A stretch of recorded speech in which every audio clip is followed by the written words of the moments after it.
Season 1 of House of the Dragon is over, and now it's time to rank the episodes. As usual, this is my opinion, and without further ado, let's get into it. Number 10. Episode 6, The Princess and the Queen.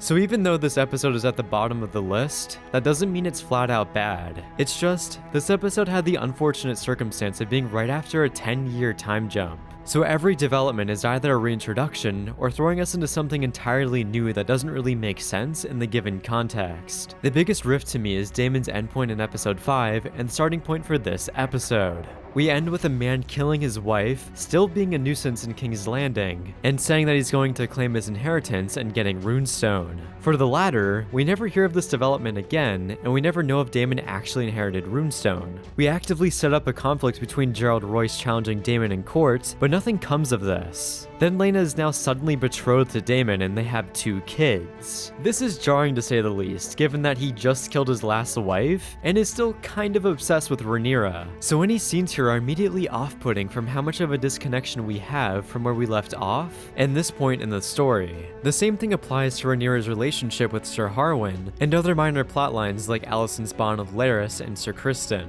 The writers are essentially skipping over the midpoint of development for these plotlines to the point that it dampens the impact of their payoff. The deaths of Sir Harwin and Laena would have been significantly stronger if we came to know who they were. Like, Laena's death in particular was well executed, but how can we feel that bad for her when she was only in like 3 scenes? On a plot basis, that's very flawed, but there are still some good scenes here that make this episode better than most of the later seasons of Game of Thrones. Scenes like Rhaenyra's long wonder of childbirth, which brilliantly shows off Emma D'Arcy's ability to act. Getting to see the dragon pit and the introduction of all the new kitties were well executed, and the brief drama we get tied to Rhaenyra's kids being bastards, and that complex dynamic infecting the Red Keep was great, but we needed more time of that so it could breathe. So this episode, if anything, would have been significantly better if there was one before this that handled more setup. Number 9. Episode 5, We Light the Way. This episode is tough because it's pretty solid up until the ending. The ending just leaves such a sour taste in my mouth from how sloppily executed it was and the amount of questions that are left standing. I don't think I necessarily need to go into detail since I've talked about this scene extensively on 2 occasions. However, I do think I overreacted a bit in terms of Criston's arc as a character. That aspect I've come to like more in him trying to redeem his honor by proposing to Rhaenyra and his overall quick mental decline. I just wish we experienced Criston's breakdown through his own perspective and was more of a rich character moment, instead of it being a convoluted mess of confusion shown primarily from the perspective of the dinner table. Then this is also exasperated by there being a time jump after this, so any confusion you have isn't answered and we have to make assumptions. That definitely sucks, and this flaw essentially stems into the next episode, in which there are a lot of plotlines that needed more scenes. Now, since there is a big flaw, does this episode particularly outweigh it with any great scenes? To me, that question is kind of a no. Every scene on average is pretty good within the show, but not much else within this episode really stands out to me. Criston's arc is the main emphasis here, but there are 2 small scenes that I think redeem it a bit that makes it better than episode 6, which are Otto's farewell to Alicent and Viserys talking to Lionel Strong. Otto's farewell is so juicily dramatic as he shatters Alicent's naivety and he makes her see the truth and the danger that is Rhaenyra. It's the first time we don't see Otto hold back as he brutally manipulates and scares the shit out of his own daughter. And the acting from both of them is stellar, along with it being in the rain that matches the intensity of their dialogue. And as usual, Rhys Ifan's delivery is golden. And if Rhaenyra succeeds in war will follow, do you understand? Then for Viserys' monologue, him recollecting his life and asking Lionel if he was a good king was very sweet. Kind of brings up an interesting internal struggle if it would have been better to be remembered more for going to war, or having a peaceful role that people may not remember as much. Essentially solidifying Viserys as someone who cares more about the realm than his own ego. An overall good episode that would have been higher on my list if it wasn't for the misfire of the ending. Number 8. Episode 9, The Green Council. I was honestly pretty torn between placing this episode as number 9 or 8. However, I think this episode just barely beats out We Light the Way, since the ending isn't as bad and the opening of the episode is outstanding. That small council meeting has such a thick layer of dread over it, as we eagerly anticipate what these leeches are going to do. Then for everything to unfold and slowly start to deteriorate and explode was so good. Developments like Otto planning all of this before this meeting, Alicent freaking out about that and their intentions, Lord Beesbury's death, and Westerling finally challenging Kristen made this scene consistently riveting. It's just too bad that the scene wasn't longer because I could have watched what happened there for a very long time. Because after this point, I think the episode loses some of its steam during the long search for Aegon, and that just comes down to the plot because this plot point isn't as interesting in comparison to most story developments, since it's essentially our characters wandering around Flea Bottom. That, and we're primarily following Eric and Eric, and it was very hard to track who was who during their growing divide as brothers. Like, I still don't know which Eric is the good one since they have the same damn name. I think this whole portion of the episode would have been better if we spent more time in the Red Keep, because I was infinitely more intrigued by Otto being a menacing ruler and forcing lords to change allegiances. I think most people would agree that they'd rather see that than listen to Missaria drone on about Flea Bottom or whatever, and her annoying accent that you need to turn on subtitles for. When your blood's ripen and you install your grandson on the throne. But I guess it's nice we're getting some world building. Then going into the ending, I think Aegon had a simple and effective arc that allowed us to quickly sympathize with him. A man going from despising his existence, not being loved, and feeling like he has no place in this world to finally being accepted, being loved, and getting a sense of meaning from becoming the king. Surprisingly, a good arc. Then the unfortunate Rhaenys conundrum happens. Again, I don't think this is as bad as the ending to episode 5, which I assume some people will disagree on, but at least it isn't flat out confusing. Because her reasoning for not killing the Greens at least makes sense. It just feels like a half thought out moment to try and give Rhaenys a badass event that doesn't even come across that way since she kills hundreds of innocents. So it definitely needed some rewriting in comparison to Kristen's scene that on top of needing rewrites, needed additional scenes to clear up what the hell was happening. Number 7. Episode 4, King of the Narrow Sea. We are essentially out of the territory of episodes that have bad aspects that weigh them down. For this episode, the reason why I'd put it a bit lower in comparison to the others is mostly the plot.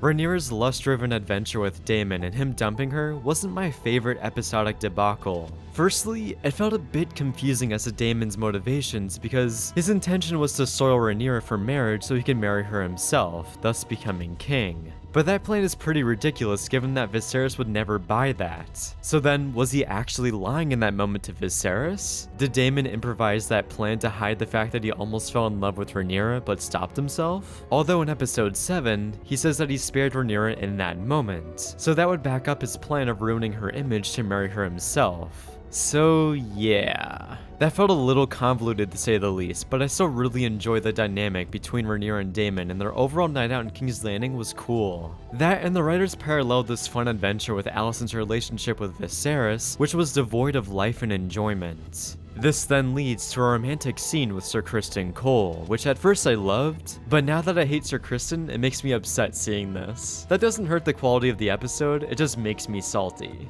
Ironically, out of all this spicy conflict, the thing that intrigued me the most was Otto having to tell Viserys the hard truth about Rhaenyra. That made for a crazily awkward scene, and seeing Otto struggle to deliver the news was so pleasing because we'd never seen him this worried before. Then Rhaenyra convincing Viserys to remove Otto's hand made for a great ending to the episode. Those are my favorite aspects, and the rest was alright. So in comparison to the other episodes that have great plot points, I'm going to like those a bit more. Number 6. Episode 1, The Heirs of the Dragon.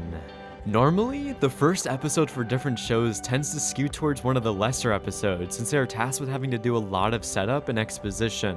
But The Heirs of the Dragon doesn't do this. Only in the opening scene do we get exposition, and to be fair, it's kind of necessary to establish where we are in the history of Westeros. After this though, The writers essentially plant us right into an already existing world and do very little exposition. They seamlessly blend us into this narrative and allow the audience to learn who the characters are by seeing them react to different forms of conflict. No expository dialogue is needed when each character is being molded by different obstacles that test them. Like right away, Viserys is tested by the birth complications of his new child, and then having to deal with succession issues after the death of his wife. Daemon trying to find some form of purpose, and dealing with the reality of not being heir anymore. Rhaenyra navigating through all those obstacles while taking on the responsibility of becoming the new heir. And different side characters briefly cutting in each scene to try and sway each character's minds with their own wants and wishes. The show quickly establishes and fully develops each of its main characters as we are thrown into an engaging story with outstanding conflict. Like the birth scene was so horrific and tragic that it really sets the tone for the story to come. Not to mention that a lot of the dialogue scenes were all very interesting, especially when the topic of succession comes up and we see Viserys break down and everyone trying to influence him with their own benefit. Then there's also a fun tournament with jousting to add some spectacle into the episode. So overall, this opening episode is well balanced and acts as a perfect introduction to House of the Dragon. Number 5. Episode 2, The Rogue Prince. This may be an unpopular opinion, but I like the Rogue Prince a little more than the first episode. This episode opens immediately with a haunting feeling as we first see what the crab feeder is doing. This both gives us some great imagery, on top of it giving what Corlys has to say some weight, because before this we didn't really know what was happening in the Stepstones. So quickly and efficiently, this opening makes us excited for this upcoming conflict. This then leads into a small council meeting, and in this scene, we see Rhaenyra finally speak out, which essentially teases her independent attitude, and that leader quality is starting to break through. Not only does she have these triumphant character moments, but we also break Rhaenyra down in 2 separate scenes where she deals with the loss of her mother and Viserys having to move on and find a new wife. Each of these scenes hits a beautiful emotional depth that absorbs the audience with Millie's entrancing performance. This is, to me, what sold the actors so well. These small character moments where they simply talk to one another and go through a vast array of emotions drips with so much intrigue. These scenes are also imbued with a great point of conflict in which Viserys has to deal with having to find a new wife. This dynamic has a lot of depth because every character has a stake in it and can add something new. Like everyone having their own mischievous motivations, and seeing Viserys go along with some of them, like talking with Laena, was funny. Then this isn't even mentioning the best part, which is the tense showdown at Dragonstone between Otto and Daemon. The amount of tension within this scene was so palpable, from the music slowly building up, the fog obstructing the sun and creating a tense atmosphere, how unpredictable Daemon is, and Caraxes showing up made this scene so fun to watch. Then it takes an unpredictable turn where Rhaenyra shows up to solve the confrontation without any bloodshed, thus acting as her big moment. And this moment also unlocks her theme that she essentially earns here, and Rhaenyra's theme is probably my favorite throughout the entire show. The Rogue Prince is pretty great through and through, and even the cinematography is at its best in my opinion. Number 4. Episode 3, Second of His Name. Initially, I wasn't a huge fan of the first half of the episode, but I've come to really like the journeys that both Rhaenyra and Viserys go on. The parallels to how they both treat their anguishes were interesting, since Rhaenyra chooses to run away and be rebellious, while Viserys chooses to drown himself in wine. Seeing him grapple with the annoyance of politicking and wondering if he made the right decision to make Rhaenyra his heir allows us to see Viserys without any barriers. Kings are always really reserved, but here, he's pouring out so many emotions that we are allowed to witness and feast on. Like the bonfire in particular was the peak of the episode in my opinion because of this. Then Rhaenyra also boils over to a degree and lets out all of her anger while killing the boar. She's so overcome with the responsibilities of growing up, having to marry, and being a pawn for her father in terms of politics that it's driving her crazy.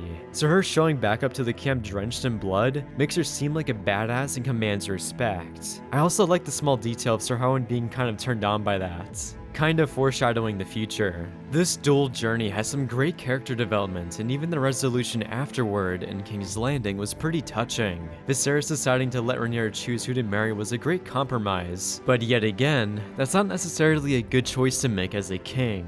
Then we have the Stepstones conflict. To me, the best aspect of this battle is easily Daemon Targaryen. This was a great showcase for the man where he risks everything to prove himself and even turns down help from his brother. The rush he makes was some intense action, and I hope people have moved away from the arrow controversy. Because relax, the man still gets hit like 3 times. My only issue with this portion of the episode is the fact that it doesn't really last that long. The actual battle only lasts like 2 minutes, and then it quickly ends when Daemon walks out with the crab feeder's corpse. It gives off a bit of an anticlimactic feeling, and if they had more impressive / longer takes of action following our heroes, then this episode would maybe crack my top 3 for the season. But it's still pretty good and acts as a fun final sequence to an already great episode. Number 3. Episode 10, The Black Queen. Some people may feel compelled to put this episode at number 1 because of the insane final scene with Vhagar, but I think this finale has a bit too much setup, and that's in regards to wartime preparations. It's nice to see, but it's not something that you would expect within a finale that's normally packed with a lot of payoff, which the payoff we do get is amazing. Rhaenyra having a miscarriage was extremely uncomfortable and drastically increased the tension at the beginning of the episode. Rhaenyra becoming queen was immensely uplifted by Ramin Djawadi's wonderful score. Corlys finally allying himself with Rhaenyra was so satisfying when his theme played. And the death of Lucerys was batshit insanity and had some of the best action and tension buildup we've ever seen. If the episode was just these scenes with maybe one setup scene cut out, or even just the ending 10-minute sequence on repeats, then it would have been hard to not put this episode at number 1. But since there's a lot of roundtable discussions within this episode, it slows down that fast and fun pace. Cutting out one of the setup scenes could be better to keep the pace moving more quickly, but it's hard to say that since they are needed and are still good. This is obviously a minor issue, and these are things I need to address when the top 3 episodes are so close in quality. I can honestly argue why this episode and the next 2 could be number 1, and at the end of the day, it will come down to opinion. One thing that we can all agree on though is how perfect the ending of the season is. Aemond chasing Lucerys on Vhagar was so intense given the size difference and the setting of the scene. Hiding away this massive threat in the thundering clouds was terrifying, and the action was perfectly presented by not hiding the VFX in terrible lighting conditions. The fact that we can follow the action with ease is refreshing and it never breaks our immersion. 10 minutes of pure adrenaline, and this scene alone carries the episode. Number 2. Episode 7, Driftmark. When this episode released, it was my favorite, and it almost retained that spot. The reason it was there in the first place is that this episode has a perfect collection of scenes. Nothing feels out of place, there's no downbeat, and it just keeps getting better. The episode opened strong with an ensemble of characters interacting with each other. I tend to love these scenes because of how much depth is here, and the number of small interactions that happens between every character. Everyone has a moment to shine here, and the writers efficiently set up certain dynamics that will be integral later on. Then we have an engrossing debate between Rhaenys and Corlys. Their motivations perfectly contrast with each other, which allows for some great dialogue. 2 lines in the scene are even quoted in the trailer. And then we have Rhaenyra and Daemon on the beach. Now, I like the writing of this scene, it's just that, due to the dark lighting, we can't really see their reactions that well. Kind of feels like a hindrance in an otherwise integral scene between these 2 characters who are getting emotional, but that's the only small flaw within this episode. This leads into Aemond taming Vhagar, and this was a great display of awe-inspiring scale. The action as Aemond tries to desperately hold on was so gripping. This is followed by Aemond having a violent confrontation with Rhaenyra's children, which I honestly did not know how that scene was going to play out. So when Aemond loses an eye, I was genuinely surprised. This sets up the best scene of the episode, in which Alicent demands justice for that. So many aspects about the scene are amazing. We have Viserys desperately trying to keep everyone at bay, the awkward silence as everyone acknowledges the truth about Rhaenyra's children, the harsh back and forth dialogue, and the explosive ending as Alicent rushes Rhaenyra with Viserys' dagger. Truly a great climax, and somehow the episode doesn't end here, it ends with a crazy encore of Laena's fake out death, which even that scene has some impressive writing in that the writers lead you to believe that Rhaenyra actually dies, but doesn't, and gets a happy ending. This episode is flat out stacked and has great character work, action, plot twists, love, and even Otto Hightower gets reinstated as Hand. Easily top 2 worthy, and is really close to being in my top spot, but the next episode has something very special about it. Number 1. Episode 8, The Lord of the Tides. Yeah, you know why this episode is at number 1. The Last Supper is easily the best scene in the season, and is a pure rush of happiness every time I watch it. I don't know how many people here watch Rick and Morty, but I'm like the Rick who's held prisoner as they make him watch the same happy scene over and over to farm serotonin. But for me, that scene on replay is Viserys smiling. It's such a purely wholesome moment that I couldn't help but shed a tear when first watching it. Throughout the entire season, we come to love Viserys, and the tragedy of his entire bodily decay makes us feel so bad for him. So seeing this last moment in which he gets to witness his family be happy one more time is extremely precious and is not something I was expecting to come out of this dark show. That, and the rest of this scene is still great, in which he reveals his face to everyone and gives a heartwarming speech, along with Rhaenyra trying to reconcile with Alicent. So this is the perfect example of the calm before the storm. Then for the rest of the episode, there's really no down moments. Rhaenyra and Daemon visit Viserys while the man is in agony. Alicent having to deal with a handmaid getting raped by Aegon, which in particular was a great showcase for the handmaid actor, in terms of acting. Alicent roasting Aegon and him being a douche. Rhaenyra awkwardly meeting up with the Rhaenys after killing her son. Viserys' makeup routine, and some other quick scenes that are equally intriguing. However, this wouldn't be my number 1 spot without another standout scene, which is the throne room debate for the succession of Driftmark. Throughout this entire scene, you know this hearing is rigged in Vaemon's favor, so you have no idea how Rhaenyra will come out of the situation on top, and I assumed she wouldn't. So to have Vizzy T show up like an absolute legend works as an excellent twist, and is also severely uplifted by Ramin Djawadi going ham on the score. And I also love the fact that the director draws this moment out so much by having Viserys slowly walk across the entire throne room, really emphasizing how much of an impressive feat this is. Then Vaemon explodes and Daemon removes his head. So overall, great escalation in terms of plot points and twists within this scene, and it just keeps getting better as you go through it. With this shocking death, triumphant moment for Viserys, one of the most heartwarming moments in Game of Thrones history, and a collection of solid scenes in between those bangers makes this a goated episode of House of the Dragon. Thank you for watching, and let me know in the comments what your ranking would be.